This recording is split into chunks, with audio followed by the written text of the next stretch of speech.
Hello and welcome to Northwest Newsweek Year in Review, Episode 1. 2021 got off to a very shaky start, like we are now in the cold shadow of the COVID-19 pandemic. But January began to offer a glimmer of hope as the COVID-19 vaccine rollout started for members of our most vulnerable population and for those who care for them when residents and staff at Sioux Lookout's long-term care home began receiving the vaccinations, making it one of the first facilities outside of Thunder Bay to do so.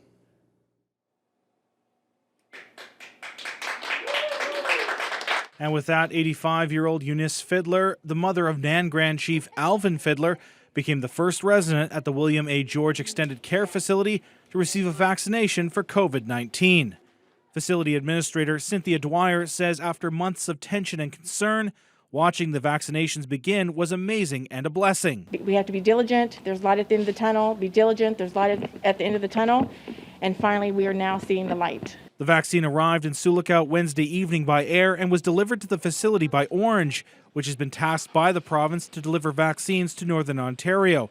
For Orange Operations Manager Ron Laverty, this duty hits very close to home. My mother-in-law is a patient in the hospital here, and she's one of the at-risk people that's going to receive the vaccination, and it's a relief. And it's sort of like the culmination of, for all of us, I mean, all of the people that have worked so hard in the last year due to COVID, all of the changes we've had to make in our lives, and this is a real breath of fresh air. Staff at William A. George were also given their first dose of the Moderna vaccine.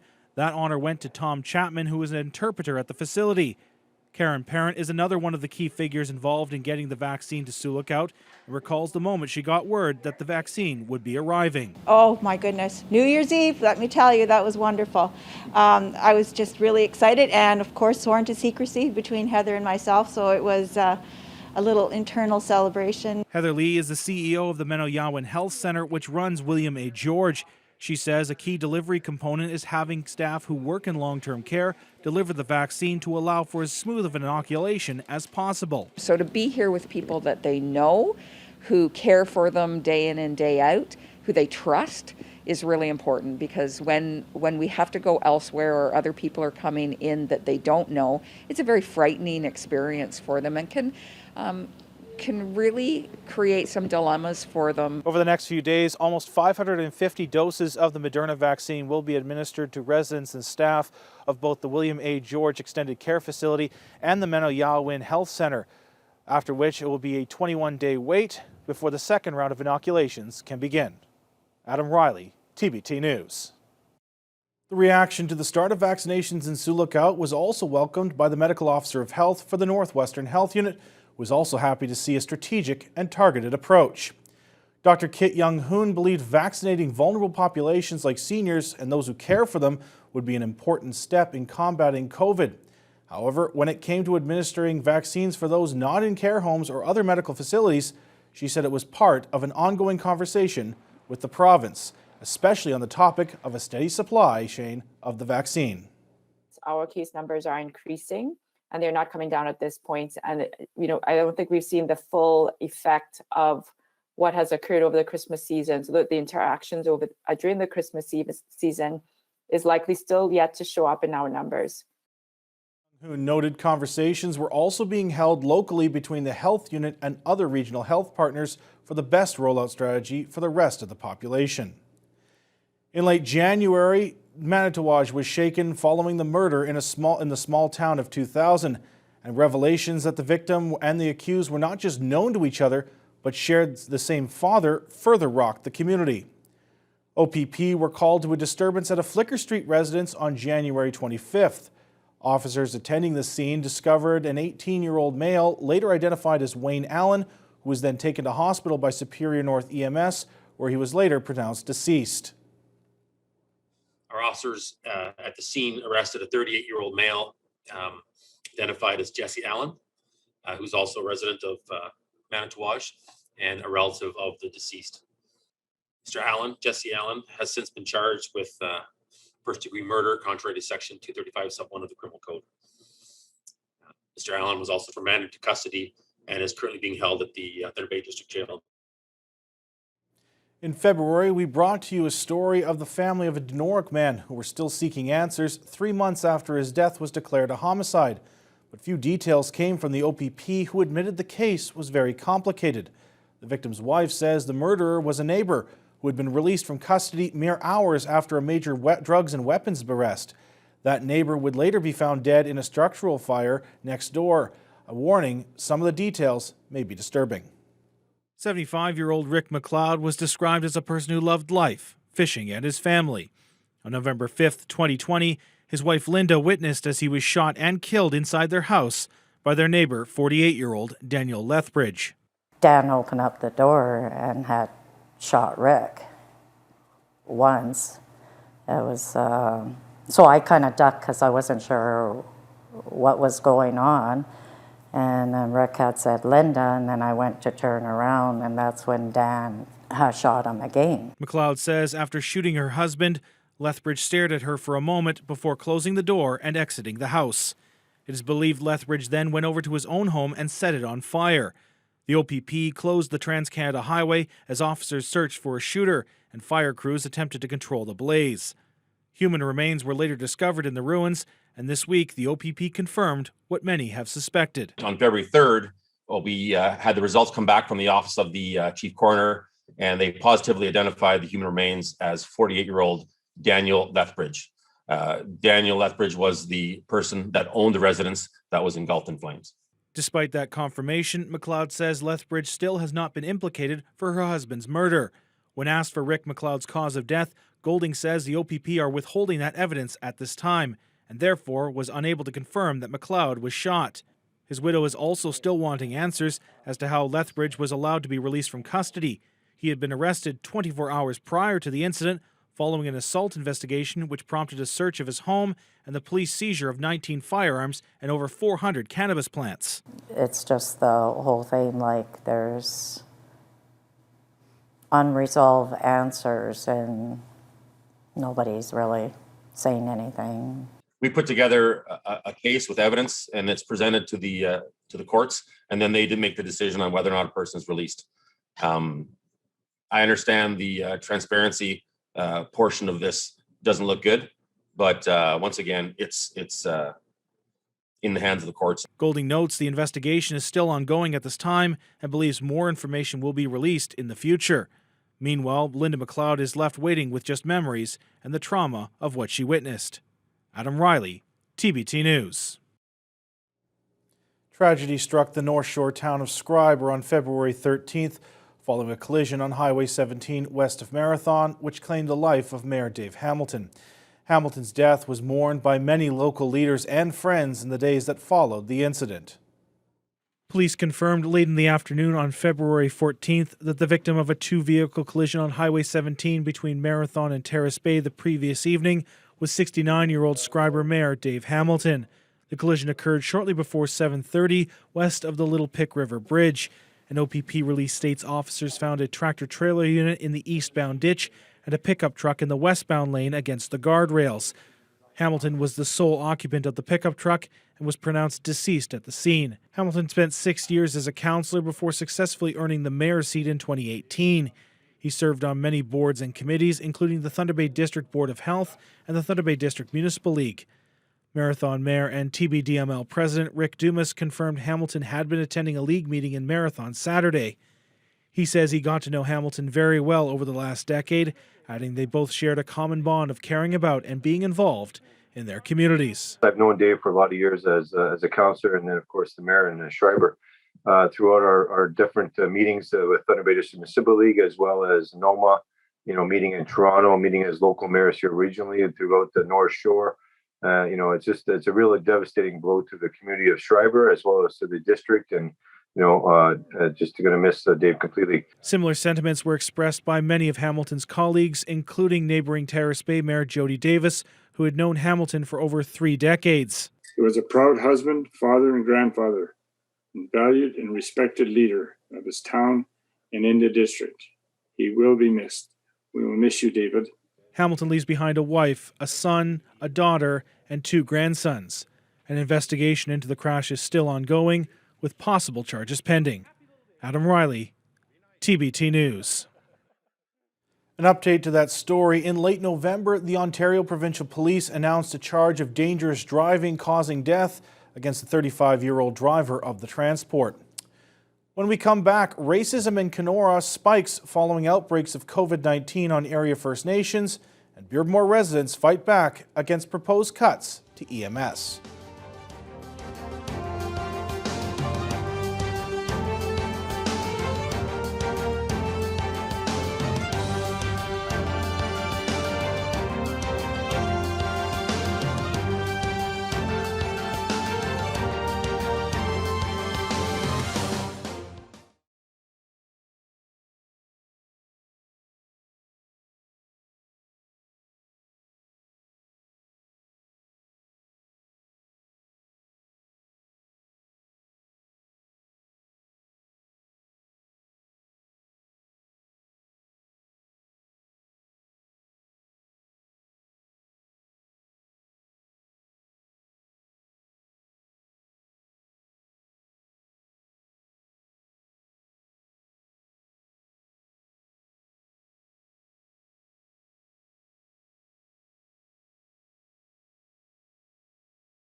Numbers of active COVID-19 cases continued to rise in February, many of which were as a result of outbreaks on area First Nations. Some of those infected ended up self-isolating at hotels in Kenora. It was there where the Ontario Provincial Police were forced to counter social media posts that claimed members of the Wabaseemoong First Nation were breaking health guidelines. Those posts were also shared by an area activist who called them racist in nature, and that not only harmed the community dealing with an outbreak, but also every Indigenous resident in Kenora. Avery McRae had the details. The series of posts and comments in the Facebook group Kenora Rant and Rave made on February 19th targeted members of Wabaseemoong, claiming people from the reserve north of the city have been ignoring COVID isolation rules and going into grocery stores and spitting on fresh produce. Kenora OPP Inspector Jeff Duggan says they've received no reports of anything of that nature and says the posters are spreading flat-out lies. The stuff on social media, it's false. It's just not true. And it's very harmful to relationships as well. When people make false accusations or make stuff up, basically. Her misinformation about spitting on produce caused a lot of hardship for not just people of Wabaseemoong, but anyone that's Indigenous here in the community. Cameron called out the two posters online and shared the inflammatory post. She later removed their names following a call from the OPP who said one of the posters had received death threats. That's an ongoing investigation, and I don't want to speak about ongoing investigations. Indigenous Affairs Minister Mark Miller weighed in on the incident, saying the ignorant and bigoted behavior must end and that Canadians are better than this. Cameron agrees that the two communities should be coming together to support one another during these trying times. Where compassion and care is needed, I simply just use my voice to call out racism and to say that those views that they're putting out in social media is doing more damage than they could ever imagine. And a lot of the local leadership has really stepped up to support our communities. and we need to keep that going. And we can't make assumptions. We can't deny service because we're making assumptions. It just can't happen. It's not where we want to go, and it's not where we want to be. Avery McRae, TBT News.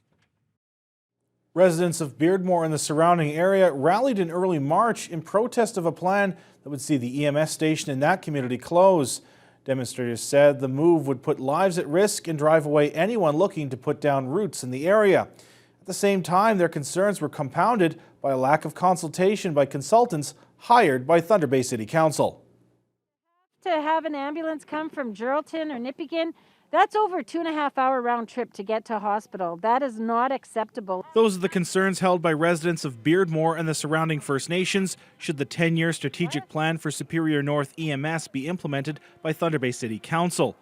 Close to 50 people, all socially distanced, rallied in support of the ambulance base that would be shuttered as a result of the plan. Beardmore Ward Councillor Claudette Trottier says the closure would not only have a devastating impact on seniors, it would also spell certain doom for her ward. They have at least some security of getting to hospital in time if they need it. If we lose our ambulance services here, good luck ever attracting anybody to the community. It's a vital service and we can't do without it. It's people's lives. The closure would also have serious implications for several First Nations in the area, including Rocky Bay, Bingwi Niashi Anishinabek, and Inibigu Zagagan Anishinabek. Newly elected BNA Chief Paul Gladu says having an ambulance within 20 minutes of his community is critical for community members. It's needed. This ambulance is very important to people that's living in the surrounding communities. I mean, we have one band member she's sitting right here. It's over since 2017. She's used it 200 times, she said. Last summer, nearby AZA First Nation began planting roots for a new community near Jellicoe with the installation of a power line to help service 20 new homes. AZA Chief Teresa Nelson says the decision to close Beardmore is confusing considering all the development and concerning due to the lack of consultation in the Robinson Superior region. It's outrageous. It's just unheard of nowadays. And for them to do something like that over a budget call, I mean, there's so many other options that they could have done. They could have came to us and said, you know what, the budget is tight due to whatever. They could have made up any excuse. It's unbelievable. It just almost brings us back into the treaty days almost, where they didn't even consider talking to us. Thunder Bay City Council will vote on the implementation of the 10-year strategic plan for EMS in April. Adam Riley, TBT News. It's not uncommon for traffic on the Trans-Canada Highway to stop in northwestern Ontario due to a collision, inclement weather, or on the rare occasion, a washout. But in March, traffic on Highway 17A near Kenora was brought to a screeching halt due to an obstacle that appeared to come straight out of an episode of Looney Tunes, when a massive boulder ended up in the middle of the highway while crews were blasting rocks on March 4th. Thankfully, no injuries occurred when the 400 cubic meter rock mass slid onto the highway. The Ministry of Transportation confirmed the highway had already been closed for planned blasting, and it remained that way until 6 o'clock that evening when a single lane was able to be reopened to traffic. The MTO says the rock well exceeded the capabilities of all available removal equipment, so explosives were used to chip it down to a manageable size. A 26-year-old Winnipeg resident was charged with murder after a victim of a serious assault and robbery later died of her injuries. The incident took place on March 18th when OPP were called to a 7th Avenue residence in Sioux Lookout. There they found the victim, 37-year-old Robin Kakapitam of Sioux Lookout, with life-threatening injuries. Tyler Colley of Winnipeg was then rearrested with the added offense of second-degree murder. Ontario Provincial Police and the Office of the Fire Marshal were called to investigate a tragic house fire in Geraldton in early March, which claimed the life of a 2-year-old boy. The fire leveled the home on Sear Way on the night of March 11th. Several adults and children managed to escape the blaze, but the young boy could not be saved. A GoFundMe was set up to assist the family dealing with the loss of the boy named Phoenix, and it managed to raise more than $19,000 within a week. The OPP's Forensic Identification Unit was brought in and was later joined by an investigator with the Ontario Fire Marshal's Office to examine the scene. Greenstone OPP state a post-mortem was conducted as part of the investigation. Less than a month later, fire crews responded to an early morning house fire in Nakina which would also claim the life of a man in the aftermath of the man. In the aftermath of the two fires, Greenstone Mayor Renal Beaulieu stated the fire department would be conducting a community-wide fire safety blitz in an effort to prevent more fires and save lives. Coming up after the break, Marathon records its first COVID-19 death, and officers with the Ontario Provincial Police are kicked out of Pikangikum.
An outbreak of COVID-19 at Wilson Memorial Hospital in Marathon took a turn for the worse in late March when the town recorded its first COVID-related death.